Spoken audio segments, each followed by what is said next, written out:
Ketika berwudu ada orang pada saat membasuh kepalanya dia hanya membasuh di keningnya saja. Apa sah sholatnya? Setahu saya sah saja, karena membasuh kepala bagian daripada sunnah, ya bagian daripada sunnah.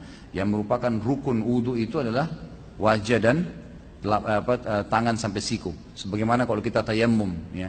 Yang lainnya sifatnya itu sunnah muakkadah yang menjadi kesepakatan para ulama adalah 4 rukun wudu. Nah, coba antum sebutkan. Rukun wudu yang wajib dalam wudu itu apa saja? Niat. Yang wajib menjadi kesepakatan para ulama. Antum katakan niat. Bismillah. Bismillah. Bismillah.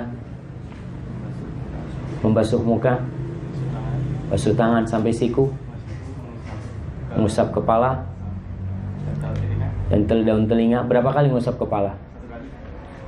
Nggak boleh 2 kali. 1 kali. Ada yang mengatakan bisa 2-3 kali. Taib, 1 kali, 2 kali, atau 3 kali. Taib. Kemudian Kaki 1 kali sampai 2 membasuh kaki. Membasuh kaki. Taib, barakallahu fikum. Ada yang mengatakan harus tertib. Iya. Nah, tapi Syekh Abdul Azim tidak berkata tertib. Beliau berkata mualah. Mualah itu artinya apa? Mualah itu nyambung, tidak ada jeda. Itu menunjukkan bahwa mengusap telinga hukumnya wajib, dan inilah yang rajih insyaallah. Bagaimana cara mengusapnya? Dalam hadis Abdullah bin Zaid disebutkan bahwa Nabi SAW mengusap kepala dulu, baru langsung mengusap telinga. Jadi nggak perlu dipisahin, karena sebagian masyarakat kan dipisahin, Pak, kepala dulu, baru telinga. Gitu. Saya katakan ini salah karena riwayatnya tidak ada sahih. Yang sahih itu dari Nabi, beliau mengusap telinga ya langsung dari kepala. Langsung. Iya. Caranya dengan cara dimasukkan apa? Nih, telunjuk. Kemudian diusap bagian luarnya dengan apa? Jempol. Begitu. Rukun wudhu itu dalam mazhab Imam Syafi'i ada 6. Yang pertama itu niat, yang kedua itu membasuh wajah, yang ketiga itu membasuh tangan sampai siku, yang keempat itu membasuh kepala, yang kelima itu membasuh kaki sampai ke ini mata kaki. Terus yang keenam itu berurutan, tartib ya. Oke, baik. Jadi rukun wudhu itu ada 6, bukan 2 itu. Berarti karena nggak ada satupun pemahaman salaf yang punya keyakinan rukun wudhu itu ada 2, nggak ada. Mau masuk Imam Syafi'i, Imam Malik, Imam Abu Hanifah, nggak ada. Jadi terbukti jelas bahwa orang-orang Salafi atau Wahabi itu bukan pemahaman salaf. Oke. Tapi kenapa mereka tetap meyakini dan banyak pengikutnya, kan itu yang jadi persoalan kan? Iya. Yang namanya kebohongan itu kalau sudah direncanakan secara sistematis, TSM lah istilahnya kan, sistematis, terstruktur dan masif itu, akhirnya bisa mengalahkan kebenaran loh.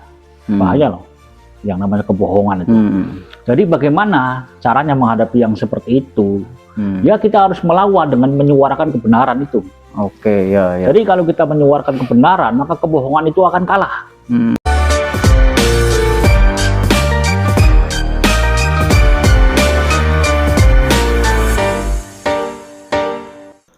Assalamualaikum warahmatullahi wabarakatuh. Waalaikumsalam. Salam akal sehat. Oke Lur, kita jumpa lagi di channel Dulur Official. Channel ini bertujuan untuk mencerdaskan anak bangsa. Baik, untuk tema pembahasan kita kali ini, kita akan membahas mengenai syarat sah berwudu. Karena di kaum Wahabi ini syaratnya berbeda dengan apa yang sudah diajarkan di Aswajah. Maka dari itu, kita akan membahasnya bersama narasumber kita, Abdul Razak. Sebelum ke dalam pembahasan, jangan lupa subscribe, like, dan komen agar kami lebih semangat lagi untuk membuat video selanjutnya. Dan saya ingatkan pula agar tonton video ini sampai selesai agar tidak salah paham atau gagal paham. Baik, kita langsung saja ke dalam pembahasannya. Abdul Razak dari kaum Wahabi ini, mereka mengajarkan kepada pengikutnya bahwa syarat wudhu itu ada 2. Saya ingin meminta tanggapan Anda. Apa benar rukun wudhu dalam pemahaman salaf itu ada 2? Assalamualaikum warahmatullahi wabarakatuh. Waalaikumsalam. Ini bahas masalah-masalah yang paling dasar, masalah rukun wudhu. Jadi begini, rukun wudhu itu dalam mazhab Imam Syafi'i ada 6. Yang pertama itu niat, yang kedua itu membasuh wajah, yang ketiga itu membasuh tangan sampai siku, yang keempat itu membasuh kepala, yang kelima itu membasuh kaki sampai ke ini mata kaki. Terus yang keenam itu berurutan, tartib Ya. Oke, baik. Jadi rukun wudhu itu ada 6, bukan 2 itu. Berarti pemahaman Wahabi rukun wudhu 2 ini salah. Bukan lagi salah tapi sesat. Oke, karena diajarkan ya. Oke, Karena nggak ada satupun pemahaman salaf yang punya keyakinan rukun wudhu ada 2, nggak ada. Mau masuk Imam Syafi'i, Imam Malik, Imam Abu Hanifah, nggak ada. Jadi terbukti jelas bahwa orang-orang salafi atau wahabi itu bukan pemahaman salaf. Oke. Tapi kenapa mereka tetap meyakini dan banyak pengikutnya, kan itu yang jadi persoalan kan. Iya. Yang namanya kebohongan itu kalau sudah direncanakan secara sistematis, TSM lah istilahnya kan, sistematis, terstruktur dan masif itu, akhirnya bisa mengalahkan kebenaran loh. Bahaya loh yang namanya kebohongan itu. Jadi bagaimana caranya menghadapi yang seperti itu? Ya kita harus melawan dengan menyuarakan kebenaran itu. Oke, ya. Jadi kalau kita menyuarakan kebenaran, maka kebohongan itu akan kalah. Akan kalah walaupun sudah dirancang sedemikian rupa, tetap kebongkar. Jadi selama ini mereka ngaku ikut salaf itu bohong, bohong besar. Kasihan, yang saya kasihan para pengikutnya itu loh. Sebenarnya mereka itu dalilnya dipahami sendiri, secara faktanya tuh dipahami sendiri, mengambil kesimpulan sendiri, kemudian ngaku ikut pemahaman salaf, ikut pemahaman sahabat. Dan di situ letak kebohongannya itu. Iya. Padahal gampang sekali membedakan mana yang pengikut salaf, mana yang bukan. Kalau otaknya mikir tuh, kalau kritis lah pengikutnya itu kan. Oke. Makanya mereka itu hanya semangat di saat menyalahkan amalia orang lain. Pinter mau nyari lancar, mau menuduh bid'ah, syirik, sesat, khurafat, macam-macam tuduhan, pinter. Tapi giliran bahas masalah fikih, pucat wajah mereka.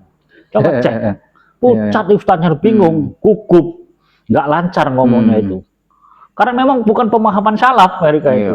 Mau diapain juga tetap bukan pemahaman salaf. Tuh, terangannya seperti itu. Jadi menurut Anda syarat wudhu 2 dari Wahabi ini sudah salah dan menyesatkan ya? Menyesatkan. Kalau dari sudut Wahabinya sendiri sih mungkin ya silakan saja. Yang disayangkan kan mereka mengajarkan kepada jamaah. Nah, kepada jamaahnya kan pengikutnya banyak, kasihan kan, bahaya loh kalau wudhunya salah, sholatnya juga salah nantinya, nggak diterima. Tidak sah ya. Tidak sah, karena sholat itu tergantung wudhu, itu satu paket loh. Kalau wudhunya salah, sholatnya juga bisa-bisa nggak sah lagi. Bahaya sekali yang beginian tuh. Kalau keterangan Anda seperti itu, berarti Ustadz Kholik Basalamah itu salah dan bukan ikut pemahaman salaf. Salah yang mana? Makanya tanya, kritis sedikit pengikutnya itu loh. Kalau ikut salaf, ikut sahabat, coba tanya salaf yang mana yang ditanya. Sahabat banyak, sahabat yang mana? Sahabat mana yang merumuskan ilmu fikih itu? Ilmu tentang rukun sholat, soal rukun wudhu, rukun puasa. Nggak ada. Satu-satunya cara harus ikut mazhab baru syaratnya itu nyambung. Jadi memang kebohongan itu harus terus dibongkar. Kasihan orang awamnya itu. Berarti ini Ustadz Khalid ini tidak ada referensinya. Berarti dia pemikiran sendiri. Pemikiran sendiri, dalilnya dipahami sendiri. Berarti berbahaya di situ ya. Tapi mereka kalau ngomong itu, kalau misalnya rukun wudhu ada 2, mereka mencatut nama ulama loh. Itu yang bahaya itu. Berdasarkan jumhur ulama. Ada rekaman videonya itu. Hmm. Ulama yang mana jumhur itu? Hmm. Nggak ada jumhur ulama yang rukun wudhu ada dua. Ya itu kan mungkin biar meyakinkan kepada para jamaahnya kan, Iya. agar supaya apa yang diajarkan ini sudah sesuai dengan pemahaman salaf. Nah, itulah. Oke guys, kalau itu pernyataan dari Anda, berarti kesimpulannya ialah syarat wudhu bukan 2, yaitu 6.